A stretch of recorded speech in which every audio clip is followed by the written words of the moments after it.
మేషే భరణి సంజాతం శ్రీవత్సకులభూషణం రత్నమార్యగురుపుత్రం రామానుజమహం భజే. వందారు దాస జనతా మందారున్ వేదశాస్త్రమహిత ప్రజ్ఞ బృందారగ గురున్ సద్గురున్ కందాడ గురువరున్ జగద్ధితున్ కొలుతున్.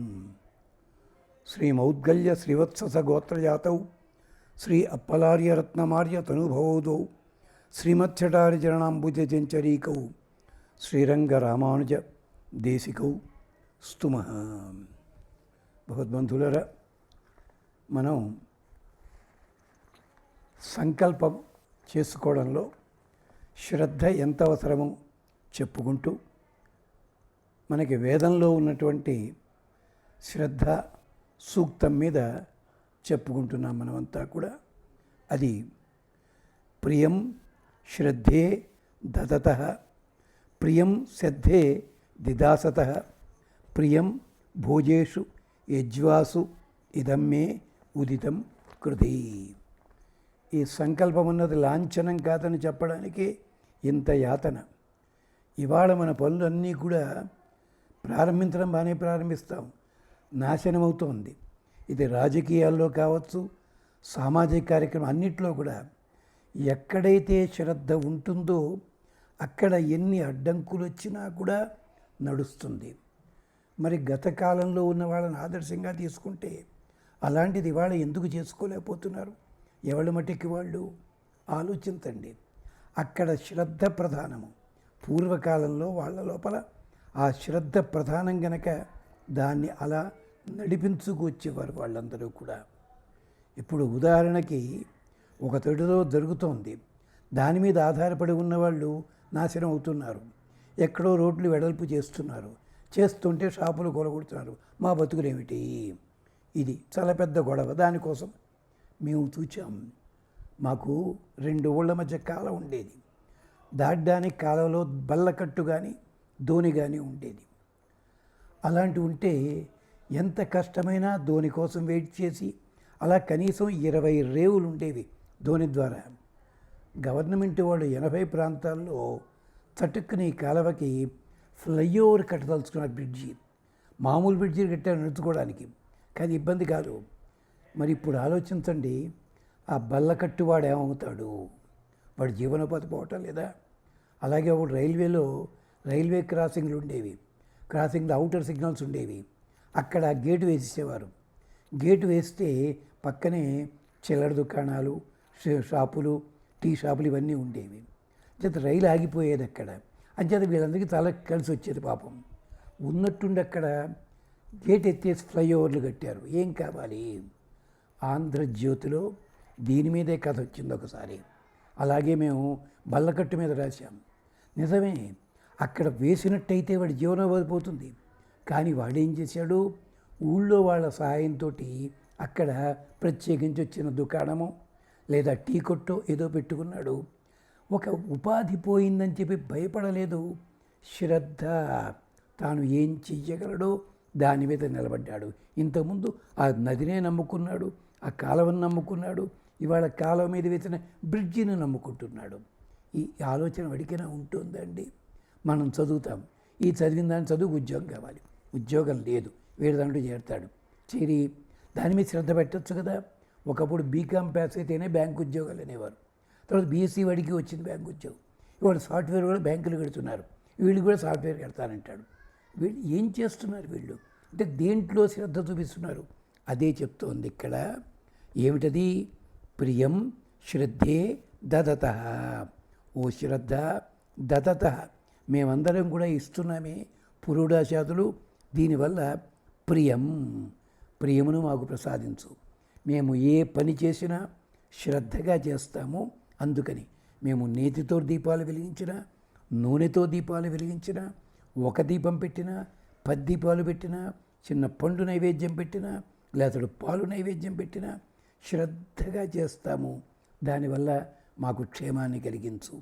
దిదాసత, దానము చెయ్యగోరేవాడికి ప్రియం మరుత మే, వాళ్ళందరి సంపద నా సంపద ప్రియం కురుత మే, నా సంపదలకు కూడా భోజేషు, భోక్తలకి భోగార్థులకి వాళ్ళందరికీ కూడా యజ్ఞసు, యజ్ఞాలు చేయదలుచుకున్న వాళ్ళకి, పూజలు చేయదలుచుకున్న వాళ్ళకి ఇదం ఉదితం ప్రియం కృతి.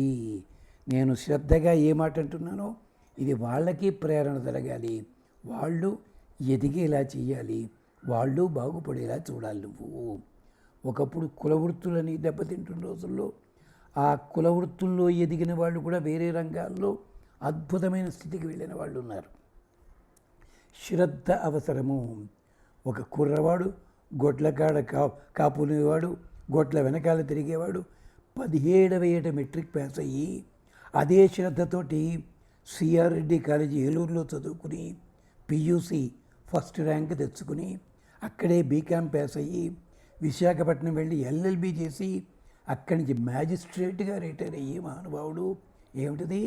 శ్రద్ధ. అలాగే ఓ కుర్రాడు మా నాన్నగారి దగ్గరికి వచ్చాడు. అప్పటికి ఆ కుర్రాడికి 22 ఏళ్ళు ఉంటాయి. వాళ్ళ మేనగోడలు పెళ్లి చేసుకోనిందిట. నీ బొందరికి ఇంగ్లీష్ చదువు లేదు, ఏం లేదు, బుద్ధి లేని వాడ, నేనేం చేస్తున్నావు, గుళ్ళో గంట కొట్టుకుంటూ కూర్చుంటావంది. వాడు వచ్చాడు, మెట్రిక్ చదవాలి మాస్టరు. ఎలాగయ్యా, టైం పడుతుంది, ఇంగ్లీష్ రావాలి కదా అన్నాడు. ఇంగ్లీష్ అంటే, అయ్యా నమ్మకం చమకమే, నాన్న 2 సార్లు చెప్తే నోటికి వచ్చేసింది.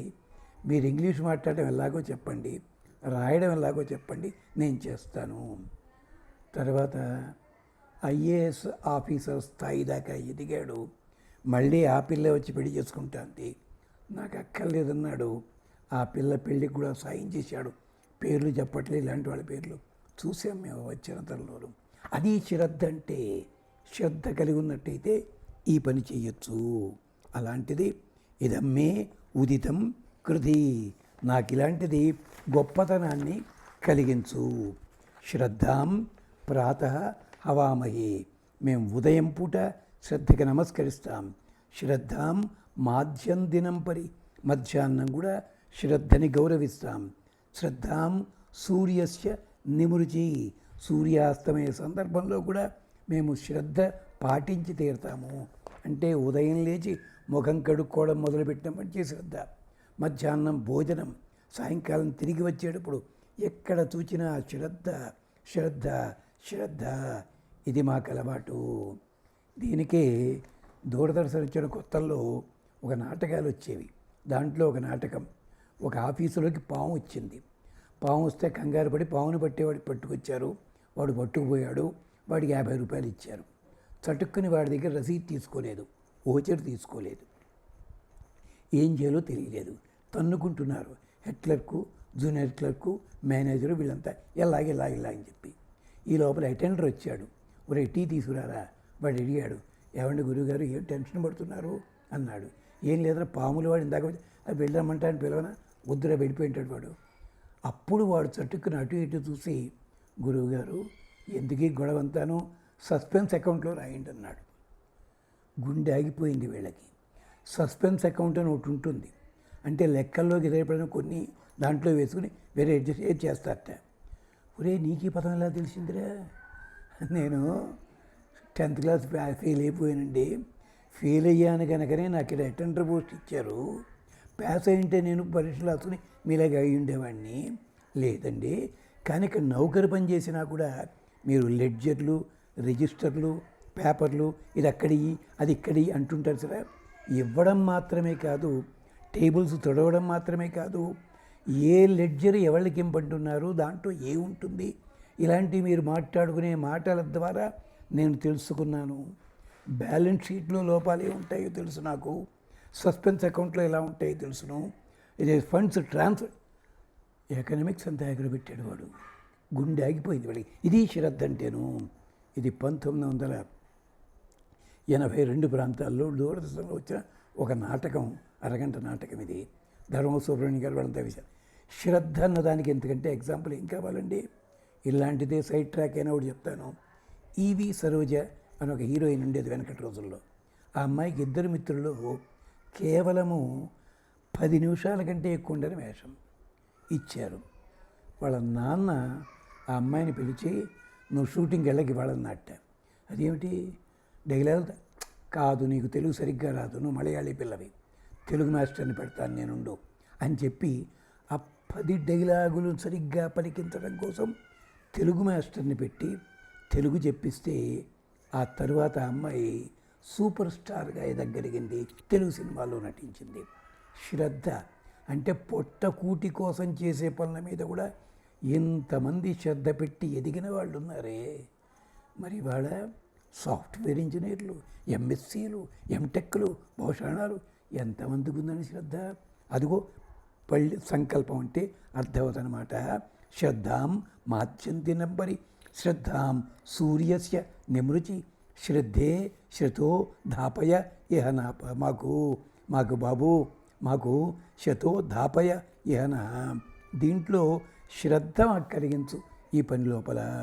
అంటే ఈ శ్రద్ధ అన్నది ఎంత విశేషమంటే శ్రద్ధ అన్నది వైదిక కర్మల యందు ఉండే విశ్వాసము, గురువు చెప్పిన పాఠం మీద విశ్వాసము, వేదాంత వ్యాఖ్య శాస్త్రము దాంట్లో ఉన్నటువంటి విశేషం ఇది. పరమాత్మ అనుగ్రహం చేత మనకి శ్రద్ధ మేధ కలుగుతుంది. అదే మనకి తైత్తిరీయంలో నారాయణంలో చోట ఓ మాట వస్తుంది. శ్రియంచ లక్ష్మీంచ పుష్టించ కీర్తించ ఆనృతం బ్రహ్మణ్యం బహుపుత్రదాం శ్రద్ధ మేధే ప్రజా సందదాతు స్వాహ.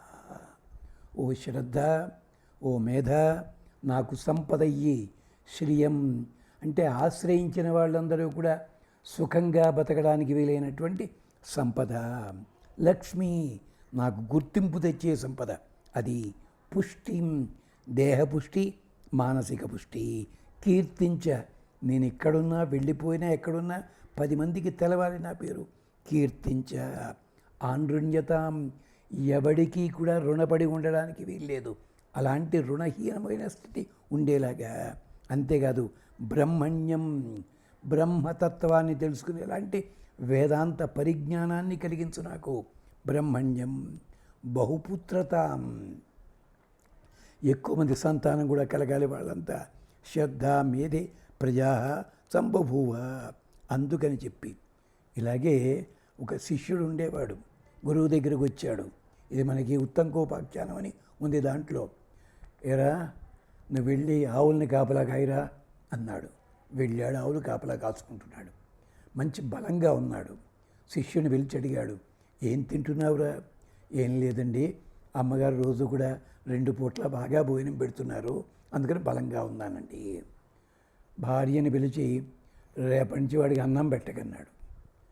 సరే, శిష్యుడేం మాట్లాడలే, పాఠం చెప్పటం లేదు, ఇది చేయటం లేదు, ఇది జరిగింది. కానీ పుష్టిగానే ఉన్నాడు, గట్టిగాను. ఏమిట్రా అంటే, ఏం లేదండి, యాయవారానికి వెడుతున్నాను ఉంచవృత్తి కోసం వెడుతున్నాను, వాడు పెట్టకుండా పోతారన్నారు. ఒరే అలా కాదురా, అక్కడికి వెడితే యాయవారానికి వెళ్ళినట్టయితే అప్పుడు ఇచ్చినవో నాకు పట్టుకు చూపించాలన్నాడు. ఆయన పట్టుకొచ్చాడు. ఇది ఇంట్లో పెట్టన్నాడు ఆవిడ్ని.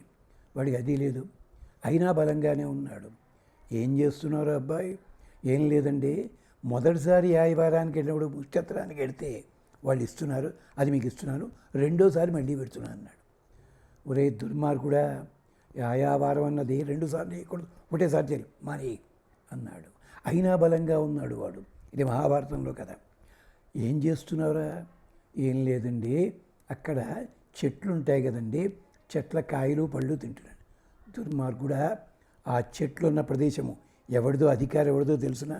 ఆ రైతు ఎవడో తెలుసా? వాడు అనుమతి తీసుకున్నావా? ఇలా తింటావు, నేను ఇష్టం వచ్చేట్టు అన్నాడు. అయినా బలంగా ఉన్నాడు వాడు. ఇలా 2-3 ఏళ్ళు పట్టింది ఇలాంటి సరడానికి, అయినా బలంగానే ఉన్నాడు.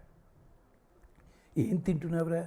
ఆవులంటే దూడలు పాలు తాగుతుంటే వాటి నొరగ వస్తుందండి నోట్లోంచి, అది వస్తుంది, ఆ ఎగిరి పట్టుకుని తింటున్నానండి. ఒరే నీ మీద ప్రేమ కొద్దీ దూడలు నొరగ వదిలిపెడుతున్నాయి, వాటి కడుపు కాల్చేస్తున్నావు, తినకు తాగకు. అయినా బలంగా ఉన్నాడు. ఏం చేస్తున్నారా? పళ్ళు తినద్దన్నారండి, ఆకులు రాలి పెడితే ఆకులు తింటున్నానండి. ఒరే ఇది సేంద్రియ ఎరువులా పనిచేస్తాయి, నీ ఇష్టం వచ్చాడు తింటావేనా అన్నాడు. ఎదురు చెప్పలే శిష్యుడు. అలాగేనండి అన్నాడు. చివరికి ఏది వద్దన్నది ఏమిటి ఉంటుంది అక్కడ? ఏవో పిచ్చి ఆకులు ఉంటాయి, ఉమ్మెత్త ఆకులు. అది తినడానికి ప్రయత్నిస్తే ఆ ఉమ్మెత్త పాలు కళ్ళల్లో పడి కళ్ళు పోయాయి. వీడు నూతిలో పడ్డాడు, వెళ్ళి కింద పడ్డాడు పాపం. గురువుగారు వెతుక్కుంటూ వచ్చి, ఎక్కడున్నావురా? నూతిలో ఉన్నానండి. అక్కడికి ఎందుకు వెళ్ళావు? తెలియదండి, అక్కడేవో ఆకులు ఉంటే తినబోయాను, పాలు కళ్ళల్లో పడ్డాయి నాకు. జిల్లేడు ఆకులు, మెత్తగా జిల్లేడు. ఒరే అలా ఇలాగ తెలియదండి. అయితే నీకు మంత్రోపదేశం చేస్తాను, ఆ దేవతలను ఆహ్వానించు. అశ్విని దేవతల స్తోత్రం చెప్పాడు. వాడు అశ్విని దేవతల స్తోత్రాన్ని ఉన్నంతసేపట్లో స్వచ్ఛంగా పలికాడు. అశ్విని దేవతలు ప్రత్యక్షమయ్యారు. ఏం కావాలి నీకు? నాకేం కావాలో తెలియదని మా గురువుగారు చదవమన్నారు. మా గురువుగారు చదవమంటే నేను చదివాను అన్నాడు. గురువుగారు వచ్చారు. అప్పుడు అతనికి నువ్వు కన్నులు అడగమన్నాడు. కన్నులు అడగమంటే మా గురువుగారు కంటి చూపు అడగమన్నాడు నన్ను. ఊరి కర్మ ఇదేమిట్రా అంటే, శ్రద్ధ. వెంటనే వాడికి కళ్ళు వచ్చాయి. గురువుగారు వాడికి బోధ చేయకుండానే, నాయనా నీకు వేదములన్నీ అర్థముగాక చెప్పాడు. ఇది శ్రద్ధ అంటే. అలాంటి శ్రద్ధ కావాలి. శ్రద్ధ మేధే ప్రజ్ఞాతు జాతవేద సందదాతు స్వాహ. అతడు జాతవేదు నాకు ఇచ్చుగాక. శ్రద్ధాయాం ప్రాణే నివిష్ట అమృతం జుహోమి. శ్రద్ధాయాం అపనే నివిష్ట అమృతం జుహోమి. శ్రద్ధాయాం వ్యానే నివిష్ట అమృతం జుహోమి. శ్రద్ధాయాం ఉదానే నివిష్ట అమృతం జుహోమి. శ్రద్ధాయాం సమానే నివిష్ట అమృతం జుహోమి. ఇలాగ నేను శ్రద్ధని మొత్తం అంతా కూడా శ్రద్ధగా ఆహ్వానం చేస్తాను. ఇది మనకి శ్రద్ధా సూక్తానికి సంబంధించింది. ఇది కూడా మన సంకల్పంలో ఉంటుంది. ఇతర విశేషాలు మళ్ళీ మాట్లాడుకుందాం. ప్రస్తుతానికి స్వస్తి.